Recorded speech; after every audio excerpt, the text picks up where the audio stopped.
Hello, sir. Welcome to BW Business World. I have few questions for you. So, how should the engineering curricula evolve to kind of tackle climate technology challenges head on? Yeah, this is one of the greatest current problem because UN announced its Sustainable Development Goals (SDG). Climate change is one of the important phenomena there. Let us understand, being a civil engineer, we are the people who create lot of structures, and in the way we are starting creating structure, what happens? It creates lot of destroyment actually. Once we started working on this, especially on infrastructure development, and when you are moving forward, this creates a lot of climatic change, climatic issues.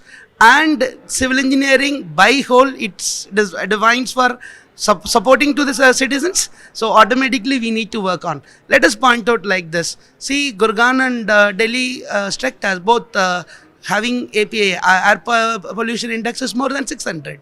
We need to think of in that direction where our students or our curriculum need to be reliable on that sense, where our students' ideology should empathize towards societal problems, where they need to take up their ideology from the inception itself. That is, being an engineering graduate from the start of first year, they need to understand how to deal with this societal problem. For that, our Manav Rachna International Institute of Research and Studies very specifically giving in the after the first year in the summer, we are allowing them to go for a NGO training very specifically to identify social impacts.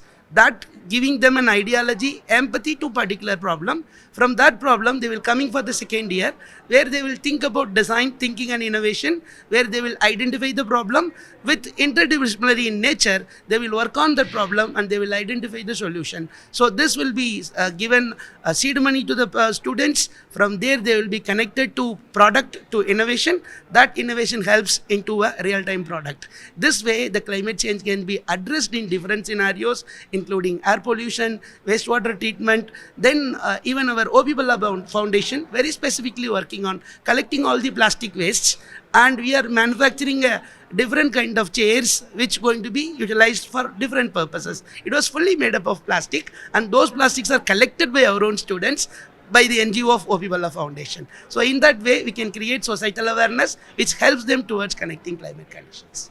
And we now live in a world which is dominated by AI and AI giants. So, how do you see the self-reliance in terms of engineering education? It's again a beautiful question to the today's scenario. Let me put it like this. See, AI, it is a giant. Let me agree, but AI it's just a tool.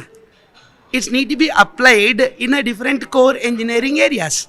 If you say any AI tool, it can be connected with relevant engineering disciplines, maybe civil engineering, mechanical engineering, computer engineering, all connected towards such kind of process. Say example, AI can be applied in different core engineering problems. Let me quote an example. Say, I want to identify wastewater treatment, where it need to be worked.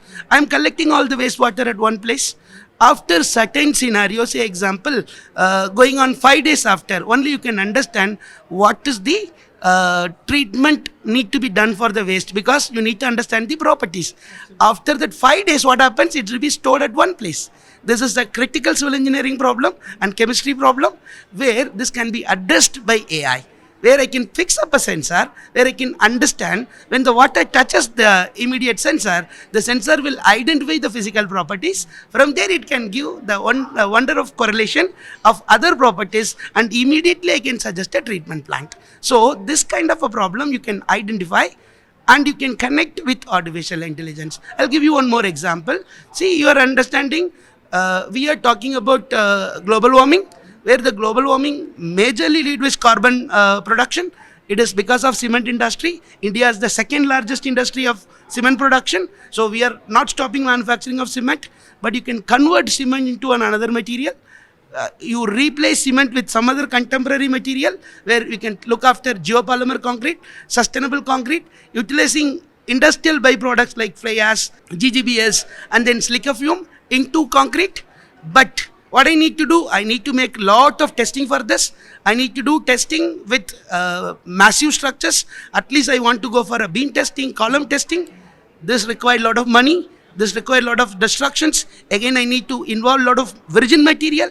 Instead, collecting these kind of test databases I can create artificial intelligence tool where I can connect this and I can get an ideology without even making more testing. I can go for a non-destructive ideology with a simulation of artificial intelligence. So in that way, you can able to work on more with AI in your core branches. I say the giant, if it looks giant when you are seeing it from a microscope, take it together, make it as your friend. AI will be interacted with any tools, any departments. You can work with any departments. AI can be used in finance, AI can be used in hotels, what's or not. You can do it.